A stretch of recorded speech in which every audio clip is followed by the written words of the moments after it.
ഒരു ഡൗട്ടാണ്. മിസ്, ഈ ക്യാഷും ബാങ്കും എന്നൊക്കെ പറയുന്ന അസറ്റ് അല്ലേ? അസറ്റ് കൂടുമ്പോൾ നമ്മൾ സാധാരണ അക്കൗണ്ട്സിൽ ഡെബിറ്റ് ചെയ്യുക. പിന്നീട് അസറ്റ് കുറയുമ്പോൾ എന്ത് ചെയ്യും? ആ ബാങ്കോ ക്യാഷോ കുറയുമ്പോൾ എന്ത് ചെയ്യും? അതിനെ ക്രെഡിറ്റ് ചെയ്യും.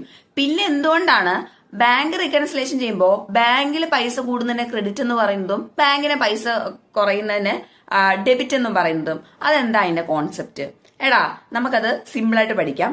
ഫസ്റ്റ് വൺ, നമുക്ക് ഈ അക്കൗണ്ട്സിൽ, അതായത് നമ്മുടെ കമ്പനിയുടെ അക്കൗണ്ട്സിൽ റെക്കോർഡ് ചെയ്യുന്നതിനെ കുറിച്ച് പറയാം. കമ്പനിയുടെ പോയിന്റ് ഓഫ് വ്യൂവില് ഈ ക്യാഷ്, ബാങ്ക് എന്നൊക്കെ പറയുന്നത് അസറ്റ് ആണ് അല്ലേ? അപ്പൊ ക്യാഷ് വരുമ്പോ അതിന് നമ്മൾ ക്യാഷ് ഓർ ബാങ്ക് വരുമ്പോ നമ്മൾ എന്ത് ചെയ്യും?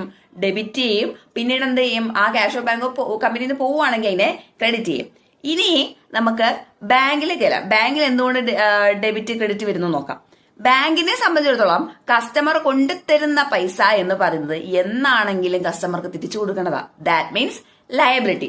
അതുകൊണ്ടാണ് ക്യാഷ് നമ്മുടെ ബാങ്കിലേക്ക് ഇട്ട് കഴിയുമ്പോൾ എന്ത് ക്യാഷ് ക്രെഡിറ്റഡ് എന്നും പറഞ്ഞ് നമ്മുടെ മെസ്സേജ് വരുന്നത് അല്ലേ? ബാങ്കിനെ സംബന്ധിച്ചിടത്തോളം ആ ലയബിലിറ്റി, കസ്റ്റമറോടുള്ള ലയബിലിറ്റി കൂടുകയാണ്. ലയബിലിറ്റി ക്രെഡിറ്റ് ബാലൻസ് ആണ്. ഒരു ലയബിലിറ്റി കൂടി കഴിഞ്ഞാൽ അതിനെ ക്രെഡിറ്റ് ചെയ്യണം. ഇനി നമ്മൾ ആ ബാങ്കിൽ നിന്ന് പൈസ വിഡ്രോ ചെയ്യുമ്പോൾ അതുകൊണ്ടാണ് എന്ത് വരുന്നത്? Debited, the amount was debited from your account എന്ന് കാണിക്കുന്നത്. കാരണം എന്താ? കസ്റ്റമറിനോടുള്ള നിങ്ങളുടെ ബാങ്കിന്റെ ലയബിലിറ്റി കുറയുകയാണ് ചെയ്യുന്നത്. ഒരു ലയബിലിറ്റി കഴിഞ്ഞ് കഴിഞ്ഞാൽ എന്ത് ചെയ്യണം? ഡെബിറ്റ് ചെയ്യണം. സോ ഇതാണ് അതിനിടയ്ക്കുള്ള ഒരു കോൺസെപ്റ്റ് എന്ന് പറയുന്നത്.